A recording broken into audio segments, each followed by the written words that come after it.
नमस्कार दोस्तों, स्वागत है आपका नोन टू नोन की एक और इंटरेस्टिंग वीडियो में। तो दोस्तों मैं आज आपके लिए लेके आई हूँ बौद्ध धर्म, जो रीट लेवल सेकंड के एसएसटी में बहुत ही इंपॉर्टेंट टॉपिक हो जाता है। हम पहले बौद्ध धर्म को डिटेल से पढ़ेंगे, उसके बाद मोस्ट 30 क्वेश्चन सॉल्व करेंगे। तो वीडियो को एंड तक देखिएगा। वीडियो अच्छी लगे तो लाइक कीजिएगा, चैनल को सब्सक्राइब कीजिएगा, नीचे दिए गए बेल आइकन को प्रेस कर दीजिए ताकि मेरे आने वाली नई वीडियो के नोटिफिकेशन आप तक पहुँचते रहे। तो चलिए दोस्तों वीडियो को स्टार्ट करते हैं।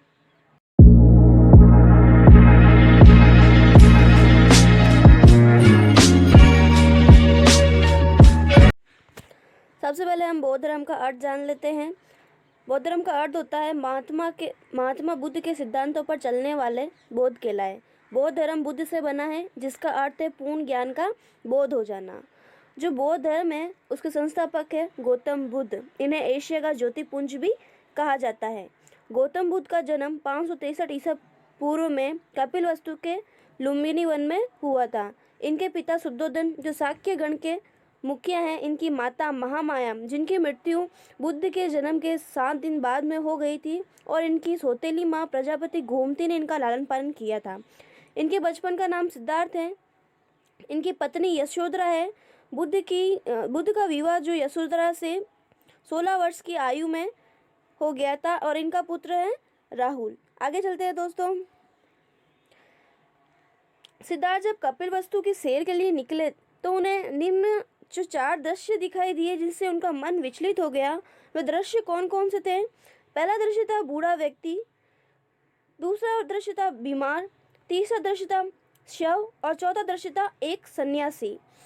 सांसारिक समस्याओं से व्यतीत होकर सिद्धार्थ ने 29 वर्ष की आयु में गृह त्याग कर दिया, जिसे बौद्ध धर्म में महाभिनिष्क्रमण कहा जाता है।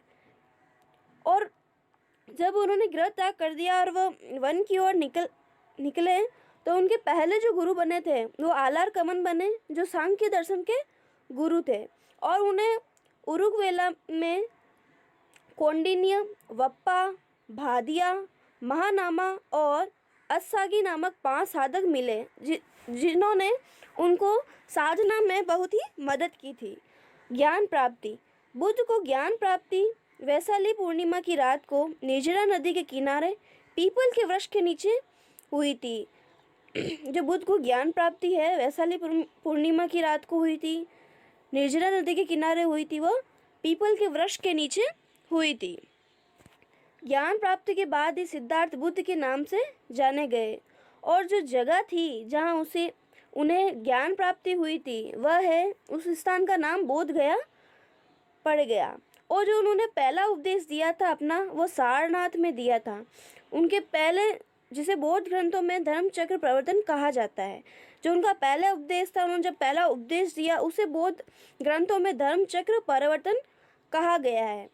और उनके उपदेश की जो भाषा थी वो सामान्य भाषा थी, ताकि सभी वर्गों को समझ में आ सके। तो उन्होंने पाली भाषा में अपने उपदेश दिए थे। अगर आपसे पूछ लिया जाएगा उन्होंने सर्वाधिक उपदेश कहाँ पे दिए हैं, तो उन्होंने सर्वाधिक उपदेश श्रीवस्ती कौशल देश में दिए थे।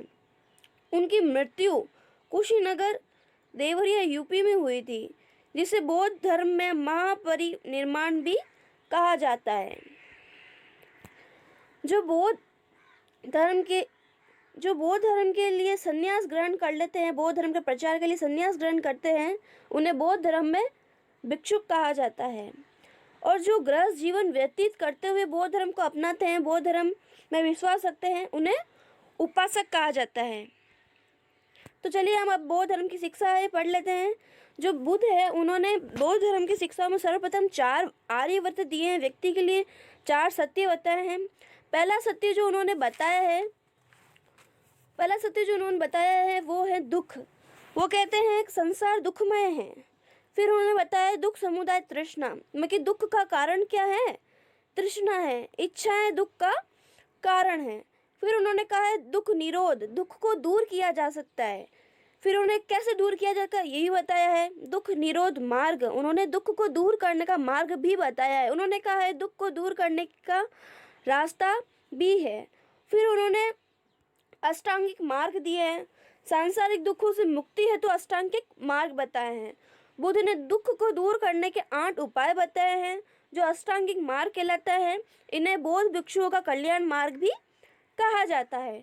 तो सबसे पहला है सम्यक दृष्टि, सत्य व विश्वासपूर्ण दृष्टिकोण रखना। फिर है सम्यक संकल्प, उस सत्य विचार करना।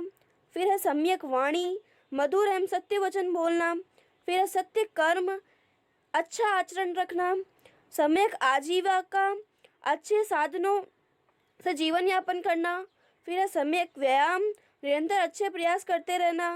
फिर है स्मृति, बुराई पर विचार कर विजय प्राप्त करना, मतलब बुराई को खत्म करके उस पर अच्छे की विजय प्राप्त करना। सम्यक समाधि, चित्त की एकाग्रता रखना। आगे चलते हैं। फिर है प्रत्युत्तर समुत्पाद, इसका अर्थ होता है ऐसा होने से ऐसा होता है। उदाहरण के लिए आग लगने से धुआं उठता है। ये कार्य कारण सिद्धांत पर आधारित है। अगला है मध्यम मार्ग। बुद्ध के अनुसार मनुष्य को न तो घोर तपस्या करनी चाहिए और न ही अधिक भोग विलास करना चाहिए। मध्यम मार्ग को अपनाकर संसार के दुखों से बचा जा सकता है, ये बुद्ध का कहना है। आगे है क्षणभंगुरता।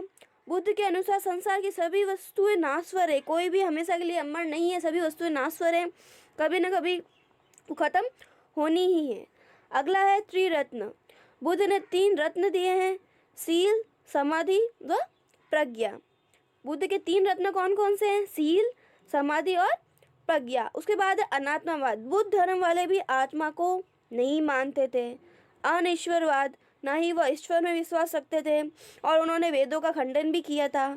फिर है निर्वाण, इसका अर्थ होता है बुझ जाना, अर्थात जीवन में तृष्णा रहित हो जाना, जीवन में तृष्णा इच्छाएं सभी खत्म हो जाना। आगे है बौद्ध सभाएं। पहली बौद्ध सभा जो है राजगृह में हुई थी, उसके अध्यक्ष था महाकश्यप। उस समय जो शासक था वह था अजातशत्रु और समय था 483 ईसा पूर्व। और जो दूसरी बौद्ध संगीति है वो इसके जस्ट 100 साल बाद हुई थी, 383 ईसा पूर्व में। किस जगह कहाँ पे हुई थी? तो वैशाली में हुई थी। अध्यक्ष कौन था? सबकमी था। शासक कौन था? कालाशोक था। उसके बाद तीसरी बौद्ध संगीति जो हुई थी पाटलिपुत्र में, इसका अध्यक्ष था मोगलीपुत्र तिष्य, इसका शासक था अशोक और ये 555 ईसा पूर्व में हुई थी। आगे चलते हैं। चौथी बौद्ध संगीति जो कुंडलवन में हुई थी, इसका जो अध्यक्ष था वसुमित्र था, शासक कनिष्क था और ये हुई थी प्रथम शताब्दी में। और जो ये चतुर्थ बौद्ध संगीति थी, इसका उपाध्यक्ष भी था। उपाध्यक्ष कौन था? वह था अश्वघोष, जो चतुर्थ बौद्ध संगीति का उपाध्यक्ष था। आगे चलते हैं। अब बौद्ध धर्म में कितने संप्रदाय थे? पहला संप्रदाय था हीनयान। 7 संप्रदाय थे। पहला था हीनयान, दूसरा महायान, तीसरा वैशंबिक, चौथा सौत्रांतिक, 5वां माध्यमिक या शून्यवाद, 6ठा विज्ञानवाद या योगाचार, 7वां व्रजयान। आगे चलते हैं। तो दोस्तों आइए अब हम कुछ क्वेश्चन सॉल्व कर लेते हैं। 30 जो मैंने आपको बोला था मोस्ट इम्पोर्टेंट क्वेश्चन थे वो हमें सॉल्व कर लेते हैं। पहला क्वेश्चन है गौतम बुद्ध का जन्म किस स्थान पर हुआ था? तो पहला ए है कुशीनगर, बी है बोध गया, सी है लुम्बिनी और डी है बिहार। तो सही आंसर हो जाएगा लुम्बिनी वन। आगे चलते हैं। अगला क्वेश्चन है भगवान बुद्ध ने प्राण कहाँ त्यागे थे? पहला है ए है राजगीर, बी है बोध गया, सी है सारनाथ, डी है कुशीनगर। तो सही आंसर हो जाएगा इसका कुशीनगर। भगवान बुद्ध ने कुशीनगर में अपना शरीर त्याग दिया था। इस घटना को बौद्ध धर्म में महापरिनिर्वाण भी कहा जाता है। यहाँ प्राण की जगह ये भी लिखा जा सकता है कि बुद्ध को महापरिनिर्वाण कहाँ प्राप्त हुआ था, तो वो हुआ था कुशीनगर में। आगे चलते हैं। अगला क्वेश्चन है बुद्ध किस वंश से संबंधित थे? घातक वंश, मौर्य वंश, शाक्य वंश या कुरु वंश? तो बुद्ध है वो शाक्य वंश से संबंधित थे। अगला क्वेश्चन देखते हैं। बुद्ध ने अपना प्रथम धर्म संदेश कहाँ पर दिया था? ए है राजगीर में, बी पाटलिपुत्र में, सी गया में, डी सारनाथ में। तो बुद्ध ने जो अपना प्रथम संदेश दिया था वह दिया था सारनाथ में, जिसे बौद्ध धर्म में धर्म चक्र प्रवर्तन कहा जाता है। और उन्होंने ज़्यादातर अपने जो उपदेश है वो सभी पाली भाषा में दिए थे, और उन्होंने सर्वाधिक उपदेश कौशल की राजधानी श्रीवस्ती में दिए थे। आगे चलते हैं। तो दोस्तों अगला क्वेश्चन है, प्रथम बौद्ध परिषद कहाँ आयोजित की गई थी? ए वैशाली में, बी कश्मीर में, सी राजगृह में, डी पाटलिपुत्र में। तो इसका सही आंसर हो जाएगा राजगृह में। तो प्रथम बौद्ध जो संगीति हुई थी इसका आयोजन मगध सम्राट अजातशत्रु के समय राजगृह की सप्तकर्णी गुफा में किया गया था। इस बौद्ध परिषद की अध्यक्षता मां कश्यप ने की थी। आगे चलते हैं। पांचवी बौद्ध परिषद का आयोजन किसने किया था? तो 204 तो हमने पढ़ ली, ये पांचवी बौद्ध परिषद है। इसका आयोजन किसने किया था? ए है अशोक, बी है कनिष्क, सी है हर्ष और डी है बिंदुसार। तो इसका आयोजन किया था हर्ष ने। पांचवी बौद्ध परिषद का आयोजन हर्ष के समय कन्नौज में किया गया था। कहाँ किया गया था? कन्नौज में। तथा जबकि अशोक के समय जो तीसरी बौद्ध और कनिष्क के समय जो चौथी बौद्ध संगीति का आयोजन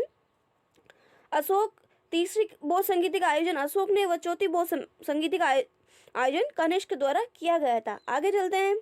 अगला क्वेश्चन है, बुद्ध का क्या अर्थ होता है? ज्ञान प्राप्ति, धर्म प्रचार, प्रतिभाशाली या शक्तिशाली? इसका सही आंसर हो जाएगा ज्ञान प्राप्ति। बुद्ध का सही अर्थ होता है ज्ञान प्राप्ति। अगला क्वेश्चन देख लेते हैं, किस भाषा का ज़्यादा प्रयोग बौद्ध धर्म के प्रचार के लिए किया गया था? तो बौद्ध धर्म के प्रचार के लिए कौन सी भाषा का सबसे सर्वाधिक प्रयोग किया गया था, या फिर बुद्ध ने किस भाषा में सर्वाधिक अपने उपदेश दिए थे? ए है संस्कृत, बी प्राकृत, सी पाली, डी शेरसेनी। तो इसका सही आंसर हो जाएगा पाली। बुद्ध ने अपने धर्म प्रचार के लिए पाली भाषा का यूज़ किया, पाली भाषा में उपदेश दिए ताकि वह सामान्य वर्ग के लोगों को भी समझ में आ सके और वह भी इस धर्म से जुड़ सके। आगे चलते हैं। निम्न में से बौद्ध साहित्य की पहचान कीजिए। ए त्रिपिटक, बी उपनिषद, सी अंग, डी आरण्यक। इनमें से बौद्ध साहित्य कौन सा है, बौद्ध ग्रंथ कौन सा है? तो इसमें से ए आंसर अपना सही हो जाएगा। त्रिपिटक जो है वो बौद्ध साहित्य है, जिसमें है सूत पिटक, विनय पिटक और अभिधम पिटक। चलिए आगे चलते हैं। अगला क्वेश्चन है, त्रिपिटक धार्मिक ग्रंथ है किनका? जैनों का, बौद्धों का, सिखों का या हिंदुओं का? तो त्रिपिटक धार्मिक ग्रंथ है बौद्धों का। आगे चलते हैं। बौद्ध धर्म ने समाज में दो वर्गों को अपने साथ जोड़कर एक महत्वपूर्ण प्रभाव छोड़ा। ये वर्ग थे कि बौद्ध धर्म में कौन से दो वर्गों का उत्थान हुआ था जो इस वर्ग से जुड़े थे? ए है वणिक व पुरोहित, बी है साहूकार व दास, सी है योद्धा व व्यापारी, डी है स्त्रिय व शूद्र। तो इसका सही आंसर हो जाएगा स्त्रिय व शूद्र, क्योंकि बौद्ध धर्म में जो स्त्रियों और शूद्रों को भी धर्म अपनाने की परमिशन थी और अपने द्वारा समाज के दरवाजे खोल दिए थे, गहरा प्रभाव जमाया था बौद्ध धर्म ने, ताकि स्त्रियों को और शूद्रों को भी अपना स्थान प्राप्त हो सके। अगला क्वेश्चन है, चित्रकला की गांधार शैली का सूत्रपात किसके द्वारा किया गया था? ए हीनयान द्वारा, बी महायान संप्रदाय द्वारा, सी वैष्णव संप्रदाय द्वारा, डी शैव संप्रदाय द्वारा। तो इसका जो चित्रकला गांधार शैली का सूत्रपात हुआ था वह हुआ था महायान संप्रदाय द्वारा। आगे चलते हैं। बौद्ध के विश्वास के अनुसार गौतम बुद्ध का अगला अवतार किसे माना गया है? कि गौतम बुद्ध का दूसरा अवतार किसे माना गया है या फिर अगला अवतार किसे माना गया है? ए अत्रेय, बी मैत्रेय, सी नागार्जुन, डी कलिक। तो इसका सही आंसर हो जाएगा मैत्रेय। जो बौद्धों के विश्वास के अनुसार गौतम बुद्ध का जो अगला अवतार है मैत्रेय को माना गया है। इसे भावी बोधिसत्व भी कहा जाता है। इसका प्रतीक चिन्ह कलश होगा। इस उद्देश्य पर महावस्तु, ललित विस्तार व अश्वघोषकृत बुद्ध चरित्र इनकी महत्वपूर्ण इनके रिलेटेड पुस्तकें भी हैं। आगे चलते हैं। धातु से बने सिक्के पहले कहाँ प्रकट हुए हैं? ए हड़प्पा सभ्यता में, बी उत्तर वैदिक काल में, सी बुद्ध के काल में, डी मौर्य के काल में। तो आप बताइए क्या होगा इसका आंसर? तो इसका सही आंसर हो जाएगा बुद्ध के काल में। भारत में जो पाँचवीं छठी शताब्दी में बुद्ध के काल में ही हमें पंचमार्क व आहत सिक्के प्राप्त हुए हैं। अधिकांश सिक्के जो चांदी के थे, परंतु कुछ सिक्के जो तांबे के भी प्राप्त हुए हैं। आगे चलते हैं। प्रसिद्ध बौद्ध धर्म ग्रंथ की रचना किस में की गई थी? प्राकृत भाषा में, पाली भाषा में, संस्कृत भाषा में या चित्रलिखित भाषा में? तो सही आंसर हो जाएगा पाली भाषा में, क्योंकि बुद्ध ने ज़्यादातर उपदेश भी पाली भाषा में ही दिए थे, तो ग्रंथ भी पाली भाषा में ही लिखित है। अगला क्वेश्चन देखते हैं। आरंभिक बौद्ध साहित्य किस भाषा में रचे गए थे? तो सेम आंसर हो जाएगा पाली भाषा में। आगे चलते हैं। निम्न में से कौन से बौद्ध का पवित्र ग्रंथ है? तो बौद्ध धर्म का या फिर बौद्धों का कौन सा पवित्र ग्रंथ है? त्रिपिटक पवित्र ग्रंथ है। आगे चलते हैं। निम्नलिखित में से किसके शासनकाल के दौरान अजंता गुफाओं में उत्खनन का काम सबसे पहले शुरू किया गया था? जो अजंता गुफाएं हैं बुद्ध की, जिसमें बुद्ध के जीवन की कलाकृतियां चित्रित हैं, वो किसके काल में बनना शुरू हुई थी? ए कदम, बी सातवाहन, सी राष्ट्रकूट या फिर मराठा? तो इसका सही आंसर हो जाएगा सातवाहन। जो सातवाहन थे, इनके समय में बौद्ध के अजंता की गुफाओं में कार्य होना शुरू हो गया था। इसकी कुल 29 गुफाएं हैं। वर्तमान में शेष ही 6 ही रह गई हैं, जिसमें गुफा संख्या 16 व 17 चित्रों का संबंध गुप्त काल से है। इसमें गुफा संख्या 16 में उत्कीर्ण मरणासन राजकुमारी का चित्र प्रशंसनीय है, बहुत ही सुंदर चित्र है। अजंता की गुफा बौद्ध धर्म की महायान शाखा से संबंधित है। चलिए अगला क्वेश्चन देखते हैं। निम्न में से कौन सा एक भारत से में उत्पन्न सबसे बाद वाला बौद्ध ग्रंथ है? तो सबसे बाद में कौन सा बौद्ध ग्रंथ आया? ए दिव्य वंदना, बी दोहकोशा, सी वज्र छेदिका, डी वामासात कसिनी? तो इसका सही आंसर हो जाएगा वामसात कसिनी। अगला क्वेश्चन देख लेते हैं। बुद्ध धर्म में बुल का संबंध बुद्ध के जीवन की किस घटना के साथ है? तो इसमें बुद्ध का ये जो है बुल का संबंध जो बुद्ध की जन्म की घटना के साथ है। कमल व सांड का संबंध बुद्ध के जन्म से है। घोड़ा गृह त्याग से है, क्योंकि जब बुद्ध अपने घर से निकलते हैं तो घोड़ा रथ लेके निकलते हैं और उसे वो उरुग्वेला में एक नदी के किनारे वापस भेज देते हैं। और पीपल का वृक्ष जो उन्हें ज्ञान प्राप्ति से संबंधित है, और उनके जो पद चिन्ह हैं वो निर्माण से संबंधित है, और जो उनकी मृत्यु से संबंधित है वो है स्तूप। चलिए अगला क्वेश्चन देख लेते हैं। अफगानिस्तान में बुद्ध की 2 विशाल मूर्तियों को किस स्थान पर नष्ट कर दिया गया था? तो अफगानिस्तान का कौन सा ऐसा स्थान था जहाँ पे बुद्ध की मूर्तियों को नष्ट कर दिया गया था? तो बामियान वो स्थान है जहाँ बुद्ध की मूर्तियों को बड़ी बड़ी मूर्तियों को नष्ट कर दिया गया था। आगे चलते हैं। अगला क्वेश्चन है, बुद्ध ने निम्नलिखित में से किस स्थान पर महापरिनिर्वाण प्राप्त किया था? बुद्ध को निर्वाण किस स्थान पर प्राप्त हुआ था? बुद्ध की मृत्यु किस स्थान पर हुई थी? बुद्ध की मृत्यु हुई थी कुशीनगर में, जिसे बौद्ध धर्म में महापरिनिर्वाण कहा गया है। कुशीनगर में उसे चुंद द्वारा अर्पित भोजन करने के बाद उसकी मृत्यु हो गई थी। चलिए आगे चलते हैं। अगला क्वेश्चन है, भारत में 5वीं शताब्दी के प्राचीन विश्वविद्यालय की स्थापना कहाँ की गई थी?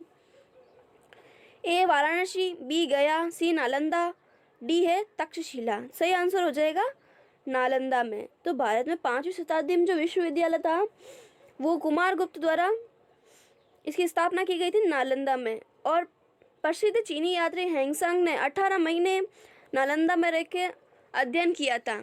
चलिए अगला क्वेश्चन देखते हैं।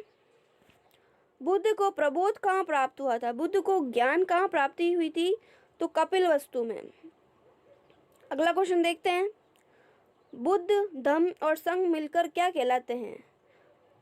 तो ये कहलाते हैं त्रियत्न। अगला क्वेश्चन देख लेते हैं।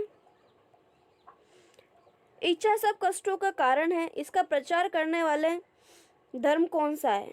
किस धर्म में बताया है कि इच्छा ही सब दुखों का कारण है? तो ये हमें बताया है बौद्ध धर्म ने। आई होप आपको वीडियो अच्छी लगी होगी। चलिए दोस्तों, अब मिलेंगे हम अगली वीडियो में। तब तक के लिए जय हिंद, जय भारत।